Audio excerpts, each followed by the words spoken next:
so pumped to be in the one and only Kinisi Run Hub with none other than Jamie, the founder and owner of the store.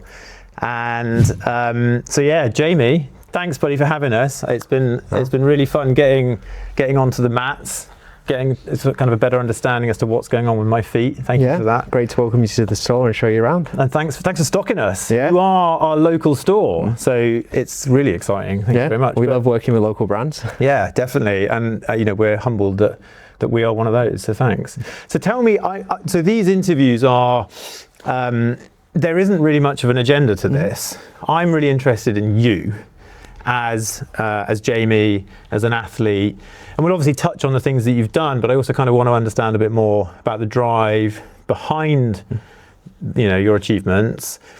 And obviously we'll get into kind of how you give back to the community through the store as well. So you're obviously Jamie, but tell me a little bit about your kind of running past, and because I know you competed at GB level as well. So yeah, I've always run. It's always been a big part of my life. Both my parents were runners. They were actually both international athletes on the British team, and that's how they met. Was on one of the trips away with the Britain team. So like I say, always been a huge part of my life. Been involved in the sport since I was very young. How young is young? I mean, I always grew up competing in races, but like everybody, or like most boys growing up, I liked to play football. That was my thing. But then got to an age probably about 14, realised it just probably wasn't going to happen in football, but could tell I was better at running and had a bit more potential there. So went more of a focus on the running side of things. Joined the local club, started doing a bit more running training, and then just gradually progressed. And then when I was 17, I won my first national title. So that was over 800 meters. And then just again, kept progressing, went off to university to Loughborough, kept building, made some Britain teams, started to really break through, ran a sub-4 minute mile, which was probably one of my proudest achievements in running. But then injury struck me, and I had a very bad ankle injury. Got over that one, but then over the next 3 years, it was just a continuous cycle of ankle injuries, and unfortunately got to the point where I decided I had to call it a day with the running. I'm able to still run now, which is great. That's what I want because it's the sport that I love, but it's just at a completely different level to where it was then, and that's why I needed to do something else, and that's why I started this shop. Okay, so wow, there's a lot in there, right? And I want to be super clear for everybody. I want you to hear this again. Jamie's run a sub-4 minute mile, right? Let's just put that out there, because that is, in my mind, that it just almost breaks my mind how fast that is. So what age were you when you did that one, the 4 minute mile? So I was 21 when I broke 4 minutes. Okay. Wow, I mean, it's so fast. Tell me, I want to get onto the injury, because I think dealing with injury is a really big thing mentally for runners. Whether you overcome it or not, again, I think we can get to that. And I think what's interesting with you is the way you sidestep into still being a really active participant in the running community and adding huge amounts of value back. But coming back to like the drive that goes from a 14-year-old wannabe professional footballer to somebody that is breaking a 4 minute mile. You gave me a stat earlier about the number of people that climbed Everest. There's fewer people that run a 4 minute mile that climbed Everest. That was back in 2018 when I ran, when I broke 4 minutes. I don't know if it's still the case. Probably is now, because I think Everest is, I've seen, you know, lines of people going up to the summit. True. What drives someone to like pursue middle distance running to the level that you did? Like what is under the hood in Jamie, that kind of the tenaciousness to get you there? I don't know. I mean, I've always been a very driven and dedicated person, and running was that outlet that I could excel at something. It was what I was good at, and it was something that I enjoyed. And it's just that continuous progression that's nice, is working towards something, reaching your goal, but then moving on to the next one, and each time you just get a little bit faster, you get a bit quicker, and the goalposts keep moving. But it's that continuous nature of driving towards something that's how I've always been. That's how I've always been wired. I mean, so for you, is it the idea that, I kind of like the way you put it, it's like the idea the goalposts move. Yeah. That's because you get better, right? Yeah. And you're setting new goals for yourself as you progress. What is it about chasing development that gets you excited? That's a really good question, and not one that I've ever thought too much about. But that's my job. Yeah, that's why you welcome yeah, to interviews. Yeah. It's I'm kind of fascinated by, because I think a lot of teenagers, you know, 16, 17, 18-year-olds, they don't do that. No, I'd say not like most. 99% of the people don't do that, right? And you have to have something pretty unique about you to not only just be fast, but to do a 4-minute mile. Well, I mean, I think you picked up on something that it's the dedication as well to it, because growing up, I did miss out on a lot of things. You know, I sacrificed a lot of social events and things like that to get out and do my training, or prioritize an earlier night if I had to get up and run the next morning. So you are right that there is, you do act in a different way than a lot of people do, because you have to prioritize certain things, and it means other things are sacrificed. And so you were clearly putting kind of dedication or mastery of running above, say, a social life at that age. And I have so much admiration for people that do that, because it takes real discipline, especially for an age where actually, you know, socializing, you're almost wired to socialize. A lot of distractions. Yeah, and there's a lot of distractions. So we trained like a fiend, I'm sure, through your kind of early years. You said you got a GB championship in 800 meters? Well, no, actually. Bit of a different part of the story is I was living in Germany at the time, so my dad was working out there. So when I started running more seriously, we were living in Germany, and my first national title was a German national title. Really? Yeah. So you have basically a dual. You have German and GB titles. Yes. Yeah. Wow. Okay. I mean, this just gets better, right? This is amazing. Okay. And then. So you basically progressed. You said at 800 meters, you had a kind of what time did you do 800 meters in? Sorry, what was your? So my personal best when I was running was 1:49. Wow. I moved up. So I started when I got more into my running. I started off as an 800 meter runner. That was my thing on the track. But that was when I was about 16, 17, 18. Then, to be honest, it got a bit too quick. It's too short a distance for me, so I moved up to the 1500 a mile, and that's kind of where I settled out. That was a sweet spot. Yeah. Okay. God, I mean, I used to run those distances at school, and like at 1:49 at 800 meters, it just makes me cry thinking how fast it is. It's amazing. So the pursuit of excellence in this middle distance space clearly took a lot of dedication, and it had an impact, right? So you had an injury with your ankle, you say. Yeah, so in 2018, I broke 4 minutes for the mile, and then that winter, I made a couple of Great Britain teams over cross country. Things were going really well. I was in the best shape of my life, but then it was in about the January, February, I injured the tendon in my ankle, and it was just like any other injury, like took a few weeks off, let it heal, got back into things. But then by the next autumn, it happened again, and that was a more serious one, and that took me out for a few months. And then just over the next 3 years, it was a continuous cycle of I'd get injured in one of my ankles. It happened on both sides. Do the rehab, get over it, start building back up the training, but then one of my ankles would go again. And I was seeing countless doctors, physios, everybody I could. And this is both ankles? Both ankles, yeah. It's the tendons. It's just a bit of a structural biomechanical thing. And it got to the point after 4 years where even the doctors were saying to me, like, I was doing 90 minutes of rehab every day to try and sort this out and getting treatment and everything.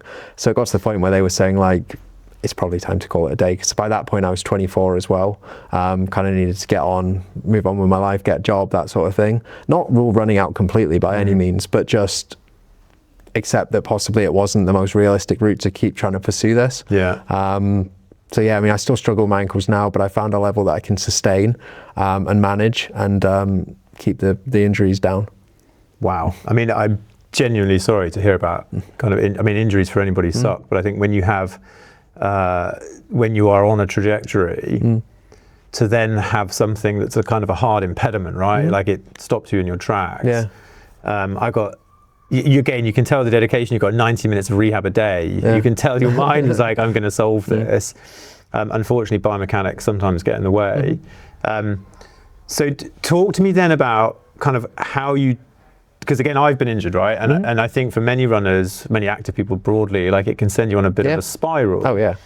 Tell me about your journey through that injury and then kind of how you ultimately ended up in a position where you are now giving back so much to the running community. Well, talk to me through, through that? I mean, I think I said I got injured when I was about 21, and for the first couple of years I was very dedicated, very on it, and then 23, 24, I was still trying, but I was starting to kind of lose love for the sport because I just felt like I was always in a swimming pool or always on an exercise bike. And when I decided to call it a day when I was 24, there was a period of time where I kind of fell out of love with the sport and I wasn't that involved anymore. I did still run a bit, but it was more just to keep myself healthy and fit. And then I started working in the running industry across a variety of things, across retail, events, coaching, got my coaching qualification, and I just started getting more and more involved in the sport again.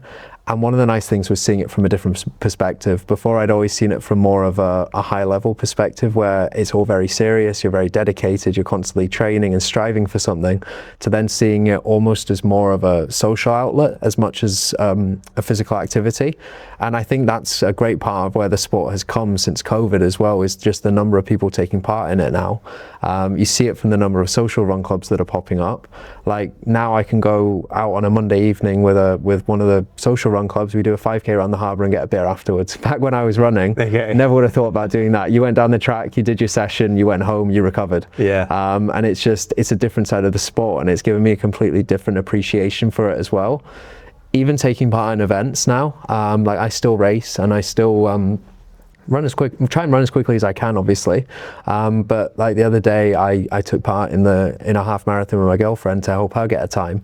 And running back in the masses with all the people, you just see a completely different side of the sport. But it's refreshing and it's really encouraging as well to see the number of people getting out there and working towards something, whatever level they're at. See, I love that. I love how you take this kind of elite performance mentality, and you flip it on its head completely. And you kind of end up in a place where you can see the value of leading the community, of being in the community, of being like an active participant. And for me, I mean, it's one of the big reasons why I love kind of what we do, because we're involved with so many people who are doing these mega feats, right? And cheerleading them and making them recognize that they can do it. I think is I mean, personally fulfilling, and it's great for the wider community. And what's interesting, and what I picked up there is, so you're also a coach as well, right? Yeah. So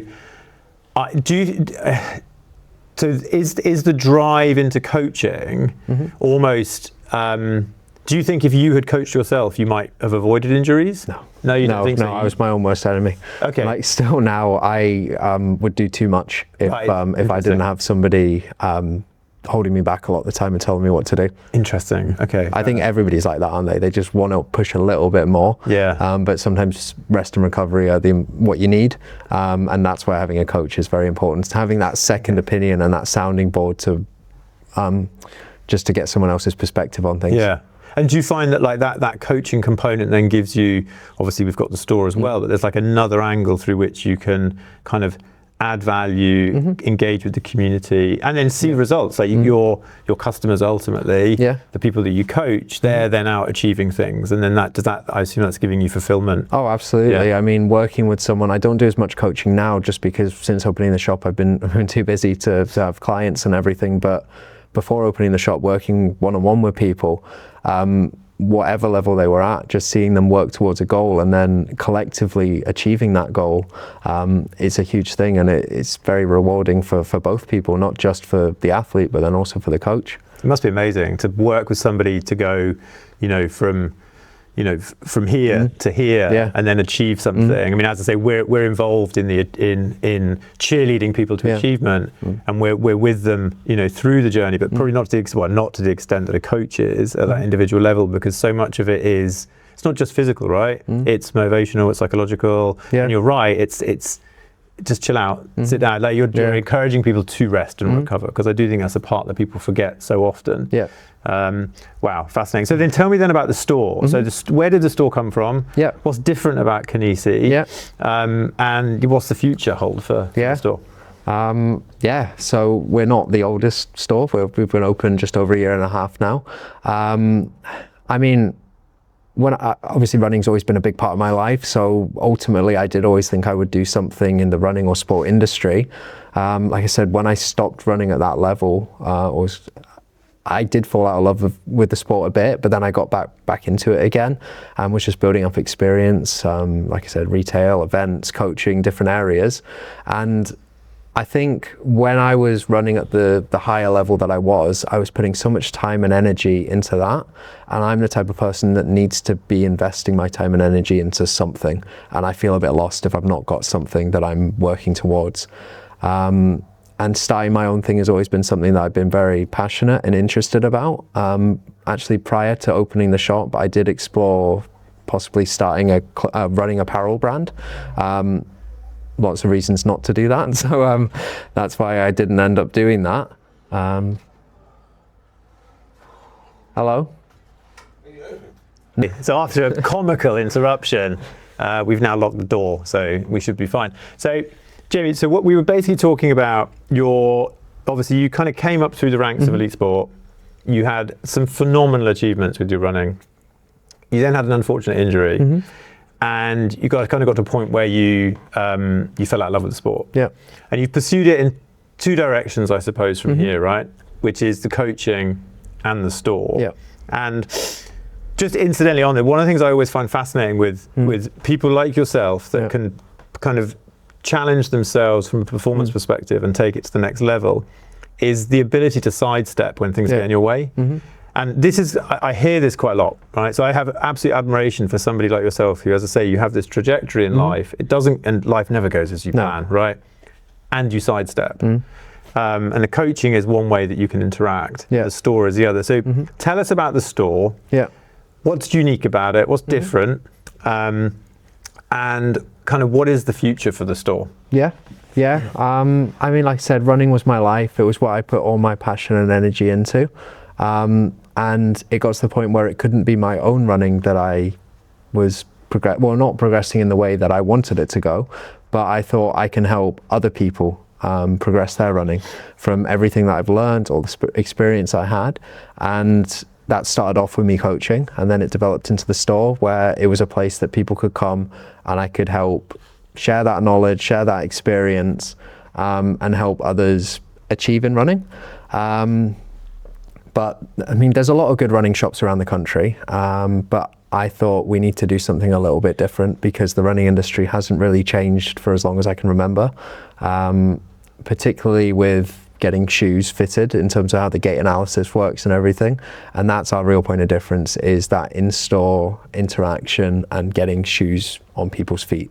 Because one thing that's amazing, by the way, there's not a single shoe on the walls in the shop, right? So explain why. Why are there no shoes on the walls? Because that's not normal, right? No, and that's what I'm saying. We needed to open something that was different to stand out, because there's so many shops in the country, and it's called running specialty, but I feel the industry's become very commercialized, and running shoes are almost becoming a commodity. And they're specific to people. You know, everybody moves differently. Everybody's got different size feet. Everybody needs a different type of shoe, and it's such a personal thing, and you want to get it right for you. So the reason we don't have a lot of shoes on display in the shop is we don't want you coming in and getting drawn to the different colors, the different brands, but rather bring shoes out that work best for the individual. And that's where the analysis also comes in, and how we're a bit different in the analysis that we do as well. So with our gait analysis, we offer 30-minute appointments with people. So for a start, we make sure that we offer them the time that they need to find the right shoe. It shouldn't be a rushed process, because getting a new pair of shoes is a big thing. There's obviously the financial commitment, but there's also that personal side of it that has to be right for you. And it will take a little bit of time to come to that. So you're interested in finding the right shoe rather than just selling shoe. Exactly. That's what I mean. It's become very commercialized, and it's more about getting the shoe that works for the individual rather than just the color or their friend recommended it or something like that. Obviously, you want to be happy in your shoe and it looks good. So we do stock plenty of nice looking shoes, but it's about getting the nice right looking shoe. Got it. Yeah. And so the gait analysis, you've got these amazing pads on the floor that scan kind of the pressure on your feet. You're really looking at kind of the ergonomics, I suppose, the kind of the biomechanics part of it, and then you can recommend the right size, the right sole, the right footwear, etc. That's it. So I mean, gait analysis for the last 20-25 years has always been, you go into a shop, you get on a treadmill, you do a little bit of running, you're filmed from behind, and then somebody takes a quick look at a 20-second clip of you running and says, this is what's happening with your feet, this is the type of shoe, you try on a few pairs, and that's kind of the end of the process. It's not the most experiential thing, it's not the most confidence instilling process, so that's why we wanted to offer these longer appointments that people can come in and take their time with it. But then the actual analysis is different as well. So rather than being on a treadmill, we've got a running track in the store, which we're sat on right now. Yeah, it's great, by the way. It's actual running track surface, so it's Mondo running track surface. Is it? Yeah. This is actually nice. it's the leftovers from the World Indoors in Glasgow in 2024. That's amazing. Okay. So yeah, actual running track surface. Rather than being on a treadmill, we get people moving up and down the track, just because you can move a little bit more naturally and comfortably than being on a treadmill. You're not as on the spot either. We really get into it as well a bit more slowly rather than straight in start running. We start with, as you experienced earlier, we just start with a standing analysis, then we do a bit of walking, and then we progress to the running. But our other point of difference is built into the track, we have pressure pads, and the pressure pads record your feet as you move over them, which gives us heat map images on the computer. And it's just a very visual and accurate way of showing us how someone's moving. And then we explain the results to them. We talk them through it, show them what we're seeing and why we're recommending certain types of shoes. So they've actually got a bit more faith and confidence in what they're buying is going to work for them. We start off barefoot, see how people move naturally, and then move on to the shoes. Try on a variety of shoes, they all fit and feel different, and when people find something that they're quite liking, we test out the individual shoe so that they can see that shoe working for them and they're leaving with one that they know will be addressing their unique needs. I love it. I mean, the fact you call it an appointment, I think says an enormous amount, right? It's a dedicated period of time where you're there to ultimately make sure that they walk away with the right pair of shoes. I think it's fantastic. I think it's such a great space for this. And yeah, obviously we're humbled to be part of it at the Feats. So tell us a little bit as well about, kind of why you stocked the Feats, and kind of how, ultimately kind of how it's gone down with launch. Yeah, I mean, one of the nice things about being an independent is we can work with brands like the Feats. We're not held to a head office that's telling us what to stock. And one thing I really like doing is working with brands that I believe in. And that's where, like on the shoe side, for example, we've got the brands like, Hoka, On, New Balance, the big ones to get people in the door. But then we've also got a selection of smaller challenger brands that people aren't expecting us to bring out from the stock room. But when we bring them out and explain the points of difference with them and why they're actually very good products, when they get them on their feet, they quite often end up buying them because they realize that it is working for them and the way that they move and everything. And it's the same on the accessories, why we've got the Feats, because you are doing something different. It's a much more natural product, and it's really addressing something that people need. Foot care is an important thing. You're spending a lot of time on your feet, not just running, but general day-to-day life. And then the other nice aspect about working with you guys is the local story. Yeah, again, being independent. Just up the road. Exactly. We're like less than a mile apart from each other. So it's that local connection that I really like as well. Just two independent businesses. We can work together more closely. We can help each other out, and we can do things like this as well, which I wouldn't be able to do this with any of the bigger brands. Yeah, I think it's great. And for us, again, kind of working with you means we can do, I'm excited basically, what we're going to do in the next couple of months to kind of just, make a noise, right? Go Bristol is all I can say. So look, for anybody out there in Bristol, or anywhere in the UK that wants kind of to find the right footwear, okay, come check out Kinisi. You can book appointments online. Yeah, we've got an appointment booking system. KinisiRunHub.co.uk. There you go. We'll put links down here. And yeah, I highly recommend this place. This guy knows what he's talking about. I doubt many of you have run a 4-minute mile. Maybe some of you are aspiring, and if so, talk to this man. But otherwise, come down, check out the store. Jamie's got all the knowledge. He'll give it to you, and you'll walk away with the right footwear. And obviously, don't forget the Feats, because you need to look after the feet that go in the footwear. So mate, thank you so much. Well, thank you, Logan. What a fun couple of hours hanging out in the store. Thanks for having us. I'm excited to do a lot more of this, and it's been great to find out a little bit more about you and your journey. Go Kinisi, that's all I can say. Go mate, rock and roll. Cheers buddy.